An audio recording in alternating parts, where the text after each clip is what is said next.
ഈശോ മിശിഹായ്ക്ക് സ്തുതിയായിരിക്കട്ടെ. പ്രിയ സഹോദര സഹോദരി, ഇന്ന് ക്രിസ്തുരാജൻ്റെ തിരുനാൾ ദിവസമാണ്. ഈശോ നമ്മുടെ രാജാവാണെന്ന് പ്രഖ്യാപിക്കുന്ന ദിവസമാണ്. RRC ധ്യാന കേന്ദ്രത്തെ സംബന്ധിച്ചിടത്തോളം ഇന്ന് വിരുന്നാഘോഷത്തിൻ്റെ ദിവസമാണ്. എല്ലാവരും കൊണ്ട് ഒന്ന് ചേർന്ന് ദൈവം നൽകിയ അനുഗ്രഹങ്ങൾക്ക് നന്ദി പറയുക.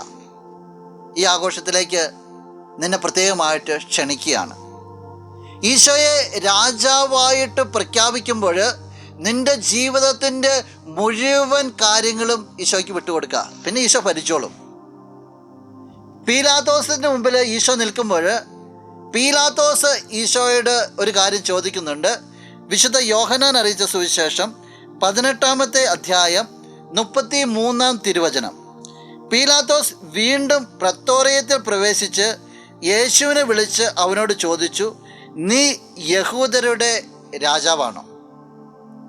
അവൻ പേടിച്ചുകൊണ്ടും സംഭവങ്ങളെക്കുറിച്ച് ഗ്രാഹ്യമില്ലാത്തത് കൊണ്ടും അവർ പറയുന്നത് കേട്ടിട്ടൊക്കെ ചോദിക്കുകയാണ്, നീ യഹൂദരുടെ രാജാവാണോ? ഈശോ അതിന് ഉത്തരം കൊടുക്കുന്നുണ്ട്. പക്ഷെ ഉത്തരത്തിനനുസരിച്ച് അവൻ പ്രവർത്തിക്കുന്നില്ല.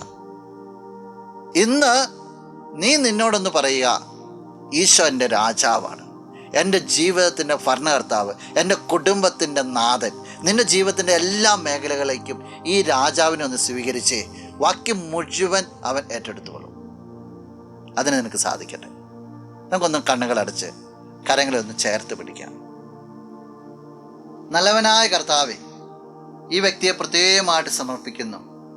ഈ വ്യക്തിയുടെ ജീവിതം നീ ഏറ്റെടുക്കണമെന്ന് പ്രാർത്ഥിക്കുകയാണ്. എല്ലാ മേഖലകളുടെ നേതൃത്വം നീ ഏറ്റെടുത്തിട്ട് ഈ വ്യക്തിയെ അങ്ങ് സമൃദ്ധമായിട്ട് അനുഗ്രഹിക്കണമേ. എല്ലാവിധ നന്മകൾ കൊണ്ട് നിറയ്ക്കണമേ. എല്ലാ മേഖലകളിലും സംരക്ഷണം ഉണ്ടാകട്ടെ. എല്ലാ മേഖലകളിലും അഭിവൃദ്ധി ഉണ്ടാകട്ടെ. നിന്റെ നാമത്തിൽ ഞാൻ പ്രാർത്ഥിക്കുന്നു, ഇപ്പോഴും എപ്പോഴും എന്നേക്കും. ആമേൻ. ആദിയിലും